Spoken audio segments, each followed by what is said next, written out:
देश में धर्म के नाम पर नंगा नाच हो रहा है।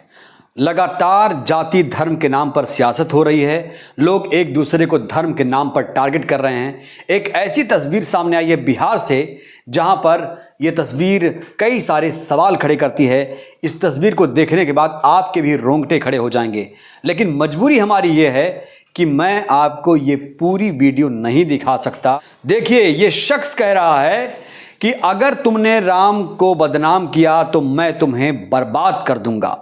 यानी राम नाम को लेकर एक बार फिर से यहां पर नंगा नाच किया गया है। जो राम शांति के प्रतीक थे, भाईचारे के प्रतीक थे, उनको लगातार धर्म के नाम पर उन्हें उनका नाम घसीटा जा रहा है और एक दूसरे को टारगेट किया जा रहा है। इस तस्वीर में एक युवक जिसको मारा जा रहा है, जिसे पीटा जा रहा है, जिसके साथ हिंसा की जा रही है, कहा जा रहा है कि ये शख्स ईसाई धर्म परिवर्तित कराने के लिए यहाँ पर पहुँचा हुआ था और इसीलिए लोग बौखलाए हुए हैं। कहा जा रहा है कि इन लोगों ने कहा है कि ये जो शख्स है, इन्हें ईसाई धर्म में परिवर्तन करा रहा था और इसीलिए ये लोग बौखलाए थे। और ये जो शख्स है, ये कह रहा है कि राम का नाम लिया तो बर्बाद कर दूंगा। ये पहले आप सुनिए इसको। इसमें एक बुजुर्ग महिला भी है और इस बुजुर्ग महिला के साथ भी बदतमीजी की गई है, उसके साथ भी हिंसा की गई है। बड़ा सवाल यह है, आखिर कब तक धर्म के नाम पर राजनीति, हिंसा इस देश में चलती रहेगी? क्योंकि एक ऐसे लोग हैं इस देश में जिनकी भावनाएं पल भर में आहत हो जाती हैं। वो धर्म के नाम पर तलवार निकाल लेते हैं, चाकू की धार तेज करने लगते हैं। आखिर ये क्या हो रहा है हमारे भारत देश में? क्यों लगातार धर्म के नाम पर हिंसा हो रही है? बड़ा सवाल है। अगर कोई मुसलमान कहीं कोई नमाज पढ़ लेता है तो इन्हें लगता है कि यहाँ पर उसने बहुत बड़ा बवाल खड़ा कर दिया, उसके खिलाफ एफआईआर दर्ज हो जाती है। और कहीं पर मस्जिदों पर बुलडोजर चलाया जा रहा है, मस्जिदों को सील किया जा रहा है। लेकिन यहाँ पर एक ईसाई पर आरोप लग रहा है कि उसने लोगों को धर्मांतरित करने की कोशिश की है। क्या भला ऐसा हो सकता है? जिस तरीके से देश का माहौल लोग खराब कर रहे हैं, इससे तो साफ जाहिर है कि कुछ लोग इसे हिंदू राष्ट्र बनाने की एक सुनियोजित साजिश कर रहे हैं। और जो सबका साथ, सबका विकास, सबका विश्वास का जो नारा है, उसे लगातार धूमिल किया जा रहा है, उस पर ये लोग चोट कर रहे हैं। आप जरा समझिए, क्या ये देश किसी एक धर्म के लोगों का है? यहाँ तो बहुत सारे धर्म पंथ के लोग रहते हैं और भाईचारे से रहते हैं, अच्छे से रहते हैं। और ये लोग कौन हैं? ये लोग कौन हैं जो राम का नाम लेकर हिंसा पर उतारू हो जा रहे हैं और महिलाओं के साथ हिंसा कर रहे हैं? इन लोगों को सबक क्यों नहीं सिखाया जा रहा है? ये लोग क्यों आखिर धर्म के नाम पर आग बबूला हो जाते हैं और हिंसा पर उतारू हो जाते हैं? और ये कोई पहली तस्वीर नहीं है जो इस तरह से लोग आग बबूला हैं। कई बार आपने घटनाएं सुनी होंगी कि कैसे लोगों को मार दिया जाता। अखलाक की वो घटना आपको याद होगी जहां पर बीफ को लेकर उसे कई सारे लोगों ने घेर कर लिंचिंग कर दी थी। तो यहां पर भी लिंचिंग की तस्वीरें सामने आई हैं। लिंचिंग की तरह है, हालांकि इसे मारा तो नहीं गया है, लेकिन लोगों ने देखिए इसे घेर रखा है। और बिहार सरकार क्या कर रही है, ये बड़ा सवाल है। मोदी सरकार कहां तक देखेगी? मोदी तो देश को देखेंगे, लेकिन ये बिहार सरकार क्या कर रही है, ये बड़ा सवाल है। कानून व्यवस्था की जिम्मेदारी किसकी है? क्या सिर्फ मोदी सरकार की है या राज्यों में स्टेट की भी है? स्टेट को भी देखना पड़ेगा कि जो लोग ऐसे तत्व हैं उन्हें तुरंत सलाखों के पीछे डाला जाए, नहीं तो ऐसी घटनाएं बढ़ती जाएंगी और कानून व्यवस्था चौपट होती जाएगी और देश में जो सुरक्षा है वो बिगड़ती चली जाएगी, असुरक्षा यहाँ पर बढ़ेगी। ये ज़रूरी है कि ऐसे असामाजिक तत्वों पर, जो धर्म के नाम पर, जो राम के नाम पर हिंसा कर रहे हैं, उन्हें तुरंत गिरफ्तार किया जाना चाहिए, नहीं तो ये लोग देश को बर्बाद कर देंगे। देखिए ये शख्स कैसे कह रहा है कि राम का नाम लेके कह रहा है कि मैं तुम्हें बर्बाद कर दूंगा, मैं तुम्हें मार डालूंगा। सोचिए, क्या राम हमें ये सिखाते हैं कि आप मेरा नाम लेकर किसी को मार डालिए, किसी को हिंसा करिए, उसकी हत्या करिए? क्या कोई धर्म ये सिखाता है? क्या कोई धर्म ये बताता है, हिंदू, मुसलमान, सिख, ईसाई, कोई धर्म ये बताता है कि आप जाइए मेरा नाम, अल्लाह का नाम लेकर?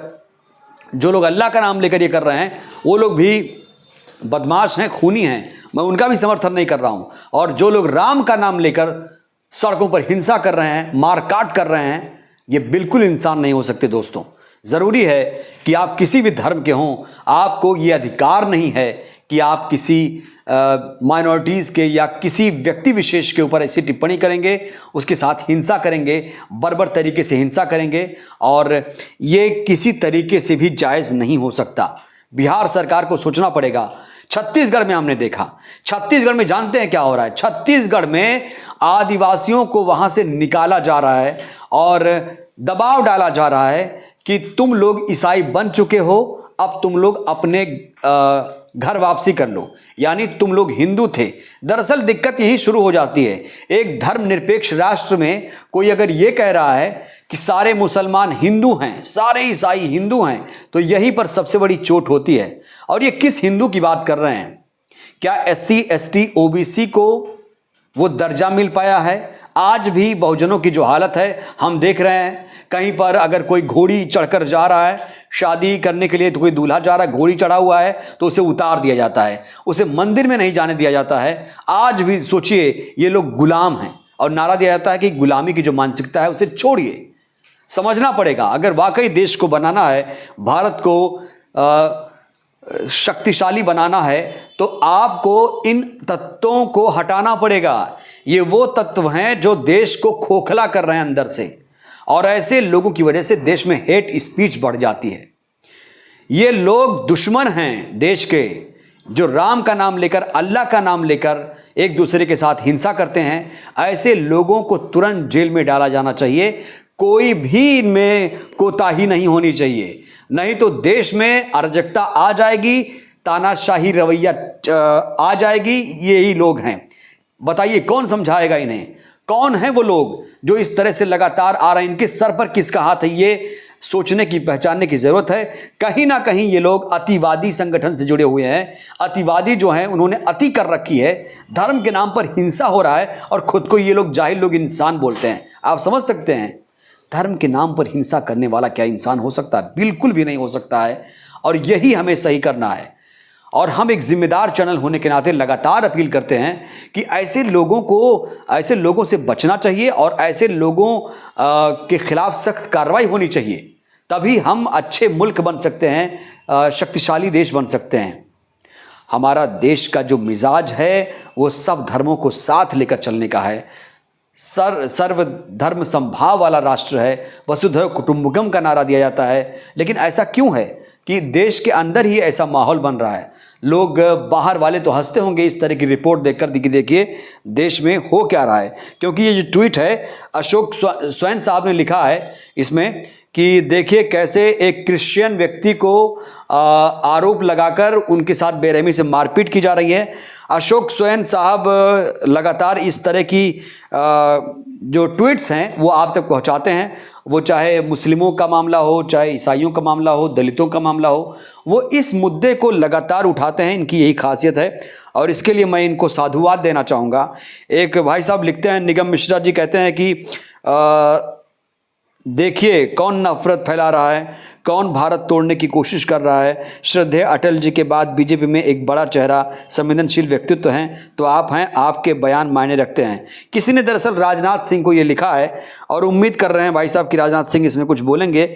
लेकिन देखिए चुप्पी, यही बड़ी चुप्पी जो है, यही चुप्पी देश के लिए खतरनाक हो जाएगी। अगर नेता ही चाहें तो देश में कभी हिंदू मुसलमान नहीं हो सकता।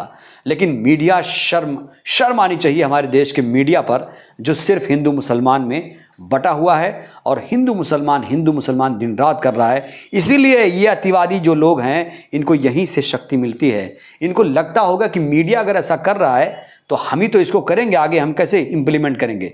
मीडिया वाले करते हैं, ये लोग उसे इम्प्लीमेंट करते हैं और इसीलिए देश में हिंसा बढ़ रही है। आप क्या सोचते हैं? क्या ऐसे लोगों के खिलाफ कार्रवाई नहीं होनी चाहिए? क्योंकि अगर ये लोग हमारे देश में इस तरह से करेंगे तो जाहिर सी बात है ये देश की सुरक्षा के लिए कहीं ना कहीं बहुत बड़ा खतरा है। इन्हें तुरंत जेल में डाला जाना चाहिए। आपकी राय का हमें इंतजार रहेगा। शुक्रिया।